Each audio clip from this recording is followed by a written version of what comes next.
নমস্কার বন্ধুরা, 2024 ইংরাজি পরীক্ষার সমস্ত উত্তর কিন্তু নিয়ে এসেছি।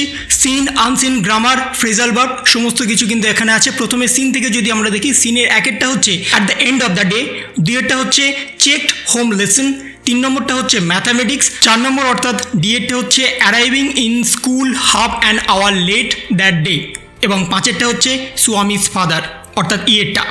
কমপ্লিট দ্য সেন্টেন্সের ক্ষেত্রে যদি আমরা যাই, প্রথমেরটা আমরা কমপ্লিট দ্য সেন্টেন্স লিখবো when Swami entered the school gate, দুইয়েরটা হচ্ছে at the end of the day there was a chance Samuel might do something during the course of the day, 3 নম্বরটা for Swami's father said that he should not miss school. C এর true ফলসের ক্ষেত্রে আমরা যদি, প্রথমেরটা হবে true এবং দ্বিতীয়টা হচ্ছে ফলস। পোয়েমের ক্ষেত্রে যদি আমরা আসি, তাহলে প্রথমেরটা হবে অ্যান ওক উড, দ্বিতীয়টা হচ্ছে অর্থাৎ বিয়েরটা হচ্ছে আনস্টেডি, 3 নম্বরটা হচ্ছে ইনডিফারেন্ট, 4 নম্বরটা হচ্ছে the integral relationship between human being and nature. এবার যদি আমরা পোয়েমের ক্ষেত্রে কোশ্চেন 2 নম্বর, যে কোনো 2 নম্বরের করে কোশ্চেন সেটা যদি দেখি, তাহলে প্রথমেরটা হবে if the poet fail to promise he would die, দ্বিতীয়টা হচ্ছে the dream altered the poet, his work was to work of human child and his heart was a three. এবার যদি আমরা আনসিনের ক্ষেত্রে যাই, তাহলে প্রথমেরটা হচ্ছে ডি, দ্বিতীয়টা হচ্ছে বি, 3 নম্বরটা হচ্ছে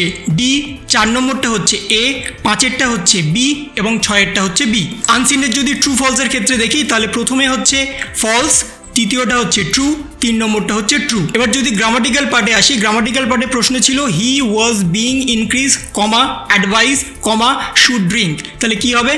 প্রথমেরটা হবে দা, দ্বিতীয়টা হবে অ্যাট এবং 4 নম্বরটা হবে ফর। ঠিক সিমিলারলি বি এর কোশ্চেনের একেরটা হচ্ছে I am so tired that I can not walk, I play is being sung by the students, 3 নম্বরটা হচ্ছে the mother forbade the boy to waste time on the mobile phone. এবং phrasal ভার্বের ক্ষেত্রে যদি আমরা দেখি, প্রথমেরটা যেটা ছিল এসকেপের ক্ষেত্রে সেটা হবে মেড অফ, দ্বিতীয়টা হচ্ছে ডায়ার্ডের ক্ষেত্রে হবে পাস্ট অ্যাওয়ে এবং হাইডের ক্ষেত্রে হবে হোল্ড ব্যাক। এই হচ্ছে টোটাল ইংরাজি প্রশ্নের সমস্ত উত্তর, সিন, আনসিন এবং যেগুলো আপনারা লেটার রাইটিং, রিপোর্ট রাইটিং লিখেছেন, সেগুলো কিন্তু আপনাদের সম্পূর্ণ নির্ভর করছে আপনাদের উপরে, আপনারা কেমন লিখেছেন। যদি আপনাদের 150 থেকে 200 ওয়ার্ডের মধ্যে লিখে থাকেন তাহলে কিন্তু খুবই ভালো, এবং সমস্ত কিছু যদি স্ট্রাকচার ওয়াইজ লেখেন তাহলে কিন্তু আপনাদের নাম্বারটা বেশি আসবে। বর্তমানে আপনারা জানেন সমস্ত কিছু কিন্তু স্ট্রাকচার ওয়াইজ লিখতে হবে, যা খুশি লিখলে হবে না, পাতার পর পাতা লিখলে কিন্তু কোনো নাম্বার আসবে না, শুধুমাত্র আপনাদের কিন্তু স্ট্রাকচার ওয়াইজ লিখতে হবে, তবেই কিন্তু আপনারা নাম্বারটা পাবেন বেশি করে। এবং বর্তমানে কোশ্চেন যেভাবে এসছে কিন্তু সাজেস্টিভ কোশ্চেন এসছে, যা যা কোশ্চেন দিয়েছিলাম আপনারা কিন্তু চাইলে সেই কোশ্চেনটা একবার দেখে নিতে পারেন। সেই কোশ্চেনের বাইরে কিন্তু কোনো কোশ্চেন আসেনি এবং সেখানে উত্তর যা যা লিখেছিল সমস্ত কিছুই কিন্তু এখানে আছে।